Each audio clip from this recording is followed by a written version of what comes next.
Now, Chapter 1, The Banishment. It is done, Naruto thought as he looked over the unconscious body of Uchiha Sasuke as a light rain began to fall. Now, I just need to drag your sorry butt back home, muttered Naruto as his body seemed to just give out on him and he began to fall forward. The ground rushed up to meet his face and unable to move his arms to shield his face. Naruto's mind only flashed. Well, this is going to hurt, and he shut his eyes tightly but the pain never came. Daring to open one of his eyes, Naruto looked up to see a welcome sight. His sensei had appeared out of nowhere and caught the back of his shredded jacket just before he hit the ground.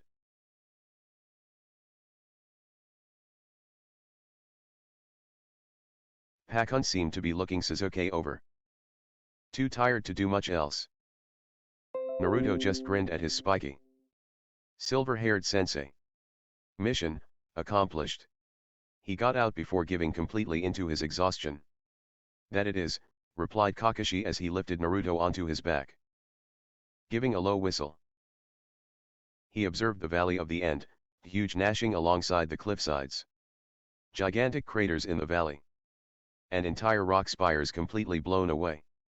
This fight is definitely one for the record books, marveled Kakashi.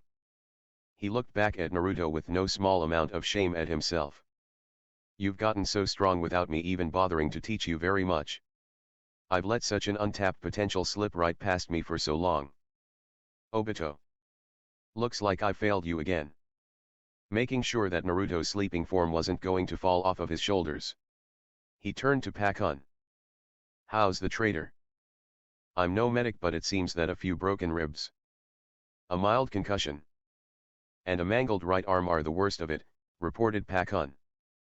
There doesn't appear to be any internal bleeding or any irreversible damage. Observed Kakashi as he pulled out 2 pairs of chakra cuffs and binded Sasuke's wrists and ankles. Then he pulled out a mild sedative and administered it to Sasuke. That should make sure he remains unconscious until we reach the village and prevent him from trying anything. Summoning a giant bulldog, he unceremoniously heft Sasuke onto the dog's back like a sack of potatoes. Nodding to the 2 dogs, all 3 began the trip back to Konoha. Naruto awoke about 3/4 of the way back to the village. After assuring his sensei that he could walk on his own, the uncertain Jounin bent down to let Naruto stand on his own feet. The blonde ninja stumbled at first, but quickly regained his footing.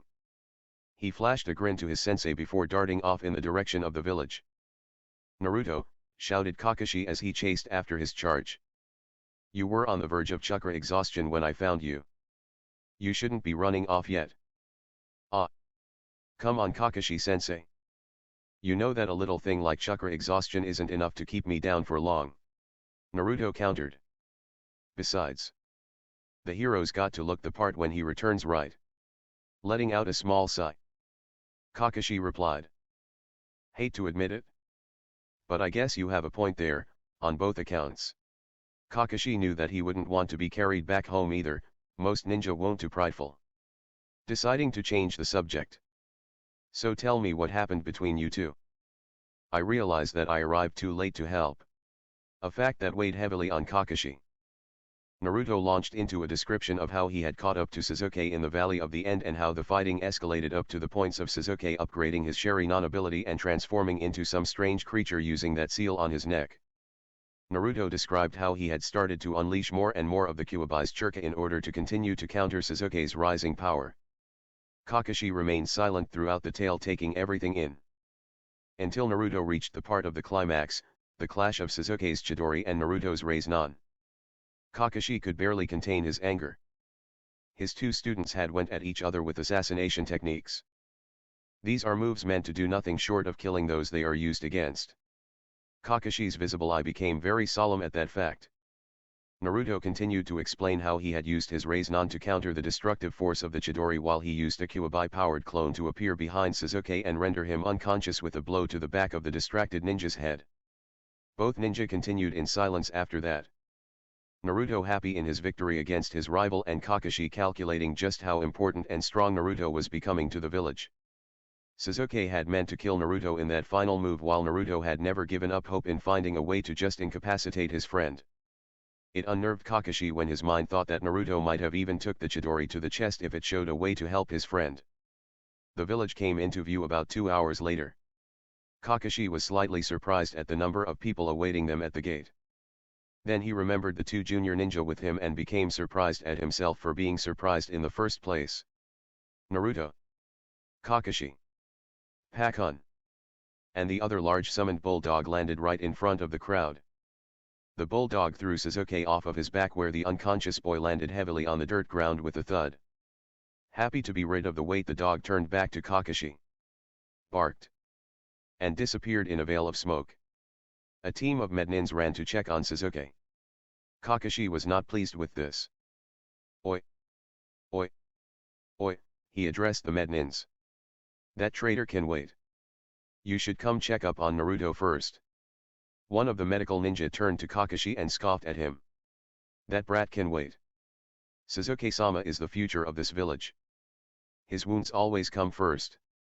Kakashi began to approach the medial ninja menacingly, but was beaten to the punch as he watched a fist bat the medic into the crowd.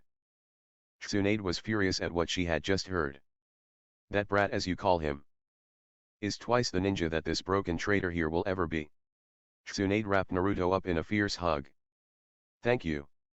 Thank you. Thank you. She continued to whisper to him.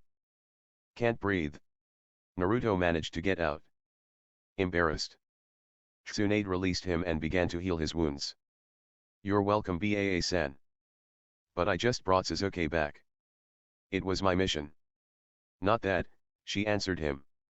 Thank you for being alive. After healing the severe injuries of your teammates, I feared that I was going to lose you and it would have been my fault for sending you out on that stupid mission in the first place. Naruto became really worried at this. What happened to them? Are they all right? Drying her eyes, Tsunade managed a smirk. Who do you think I am? Koji and Niji may have been in critical condition, but they're stable now and will make a full recovery. Naruto let out a breath of relief as he spotted Sakura walking towards him. Sakura-chan, he exclaimed as he turned towards her.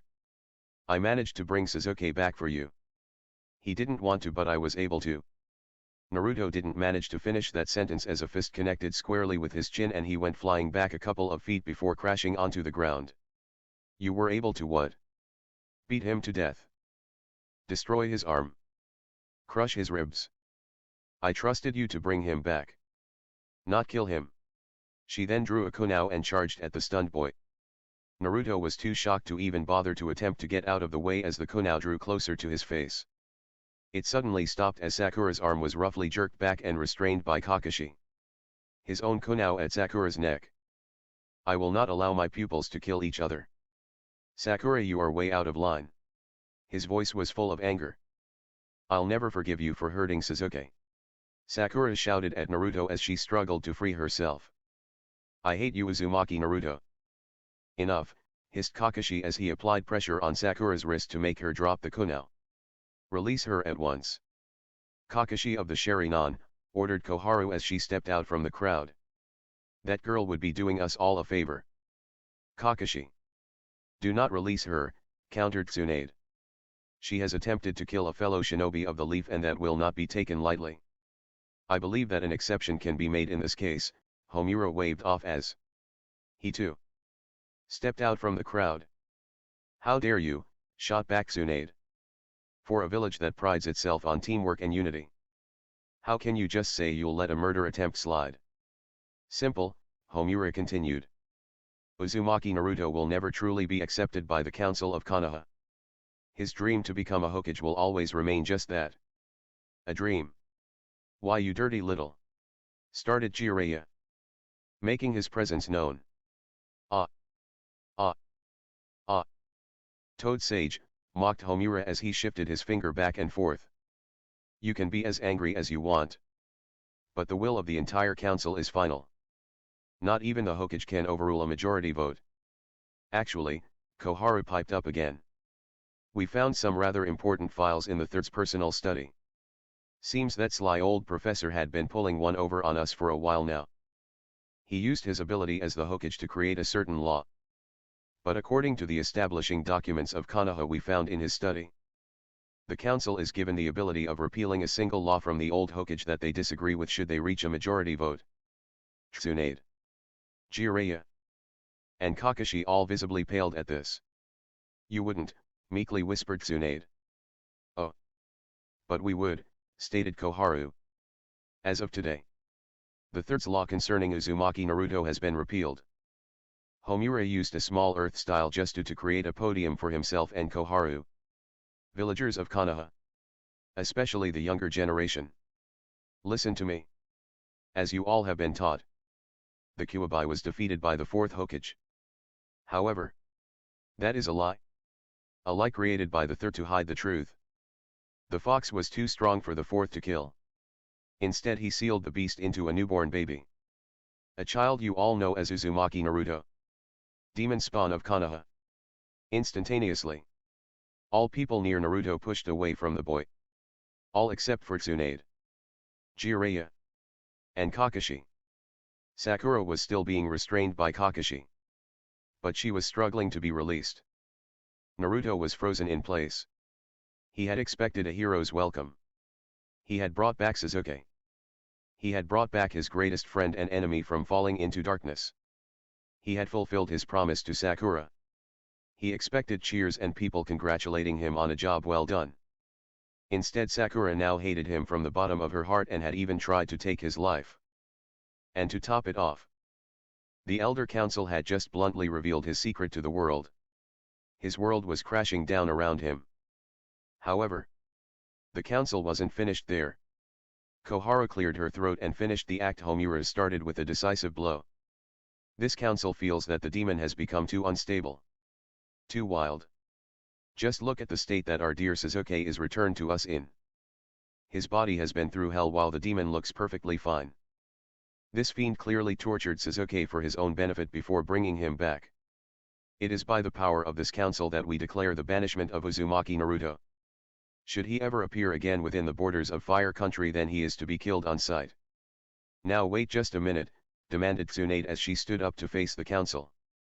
"As Hokage, I refuse to allow you to just banish a leaf shinobi without consulting myself and the clan heads. And as the Elder Council, we must remind you that Naruto has blatantly attacked and critically injured a leaf shinobi first," smirked Hamaru. "The council has the power once again to overrule the Hokage's judgment should it feel the ninja in question is a serious threat to his fellow comrades." "I won't allow you to do this," countered Tsunade.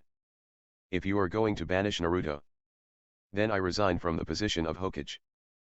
I only agreed in the first place because of the ninja you are deciding to banish."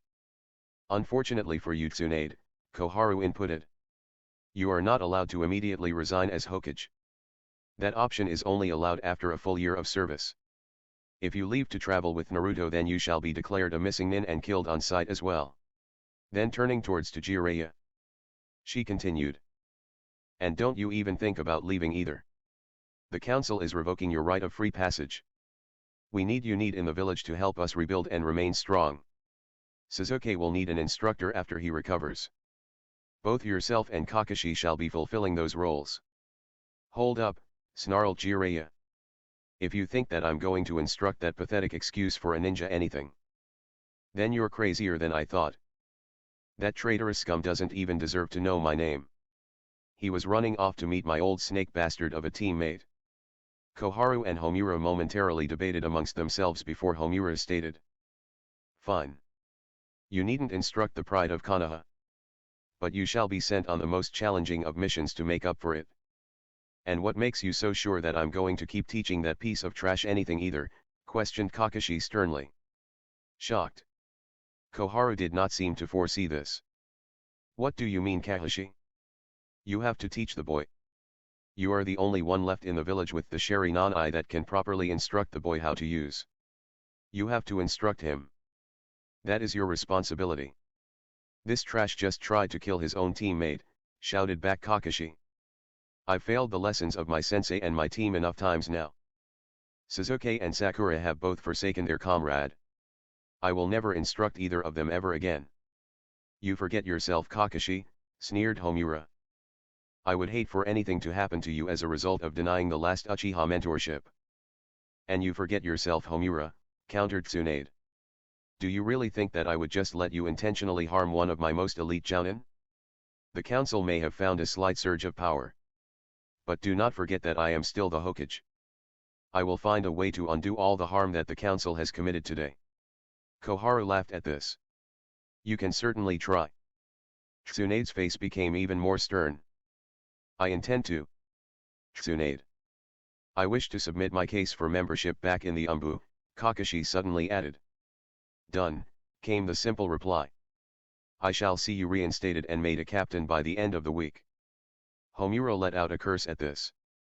Kakashi would be well protected as an Umbu captain under Tsunade. Finding a willing and capable instructor for the Uchiha boy had just become much more difficult than he initially assumed. Realizing that this was the best she could do in this sudden stalemate of power, Tsunade turned back to Naruto. She wanted to reassure him that she would never give up on him and would find a way to counter this banishment. However, Naruto was gone. He must have slipped away sometime during our argument with the council. He's probably feeling a large sense of betrayal from the village he loves right now, Tsunade reasoned. I've got to find him. As she began to race towards the entry gates, Homura's voice plagued her ears once more. Do not go after him, Tsunade. Leaving without even bothering to say a single goodbye just proves how much of a demon the boy is becoming.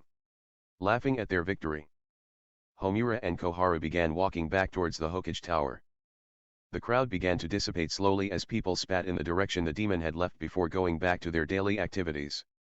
Tsunade was just sitting on her knees, silent tears rolling down her eyes as she strained her eyes to try and just a glimpse of Naruto's orange jumpsuit in the woodland foliage. Jiraiya stood next to her and placed a strong hand on her shoulder. The brat is resourceful, Tsunade Heim. He's made friends outside of Fire Country's borders and I'm sure he'll be okay. I'll do what I can to continue to keep tabs on Akatsuki's movement. I swear that if they start to get close to the boy then I will interfere. Council be damned. And so will I, reassured Kakashi as he came to stand next to Jiraiya. He had handed off Sakura to Ibiki and Anko for punishment. Little did the three realize that they would never hear from, see, or make any sort of contact with Naruto ever again. That's the end of chapter 1. If wanted, I'll post second part today.